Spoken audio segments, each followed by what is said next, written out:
بسم اللہ الرحمن الرحیم۔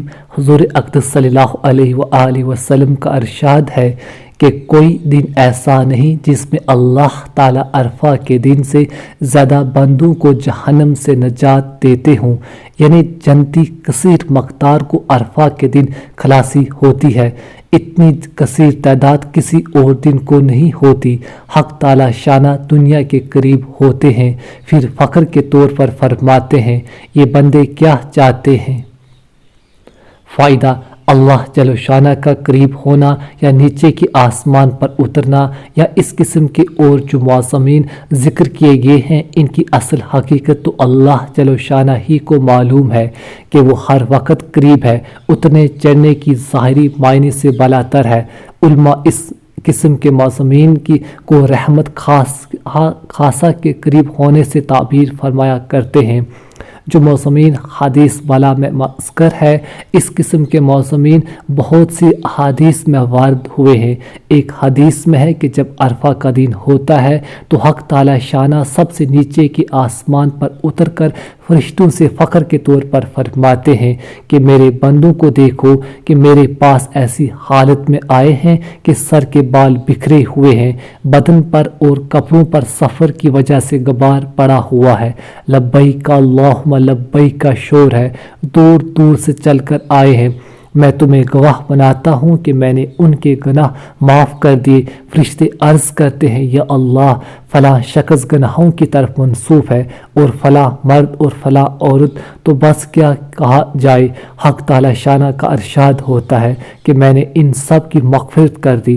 حضور اقدس صلی اللہ علیہ وآلہ وسلم فرماتے ہیں کہ اس دن سے زیادہ کسی دن بھی لوگ جہنم کی آگ سے آزاد نہیں ہوتے۔ ایک اور حدیث میں ہے کہ حق تعالی شانہ فرماتے ہیں یہ میرے بندے بکھرے ہوئے بالوں والے میرے پاس آئے ہیں، میری رحمت کی امیدوار ہیں۔ اس کے بعد بندوں سے خطاب فرماتے ہیں اگر تمہارے گناہ ریت کے ذروں کے برابر ہوں اور آسمان کی بارش کے قطروں کے برابر ہوں اور تمام دنیا کے درختوں کے برابر ہوں، تب بھی بخش دیے جاؤ، بخشے بخشائے اپنے گھر چلے جاؤ۔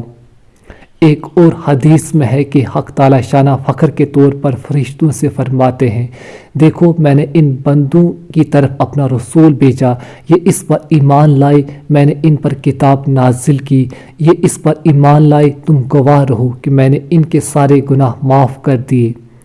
غرض بہت کثرت سے روایات میں ہے کہ جو یہ موسمین وارد ہوئے ہیں، انہی جیسی احادیث کی بنا پر بعض علماء نے کہا ہے کہ حج کی معافی صغیرہ گناہوں کے ساتھ مخصوص نہیں، کبیرہ گناہ بھی اس سے معاف ہو جاتے ہیں۔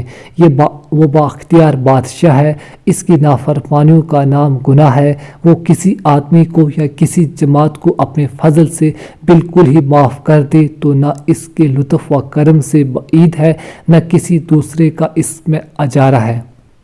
شفا قاضی ایاس رحمۃ اللہ میں ایک قصہ لکھا ہے کہ ایک جماعت سودان کھلانی رحمۃ اللہ کے پاس آئی اور ان سے ایک قصہ بیان کیا کہ قبیلہ کتما کے لوگوں نے ایک آدمی قتل کیا اور اس کو آگ میں جلانا چاہا۔ رات بھر اس پر آگ جلاتے رہے مگر آگ نے اس پر ذرہ بھی اثر نہ کیا، بدن ویسا ہی سفید رہا۔ سودان رحمۃ اللہ نے فرمایا کہ شاید اس شہید نے 3 حج کیے ہوں گے۔ لوگوں نے کہا جی ہاں 3 حج کیے ہیں۔ سودان رحمۃ اللہ نے کہا کہ مجھے یہ حدیث پہنچی ہے کہ جس شخص نے 1 حج کیا اس نے اپنا فریضہ ادا کیا، اور جس نے دوسرا حج کیا اس نے اللہ کو قرض دیا، اور جو 3 حج کرتا ہے تو اللہ جل شانہ اس کی کھال کو، اس کے بال کو آگ پر حرام کر دیتا ہے۔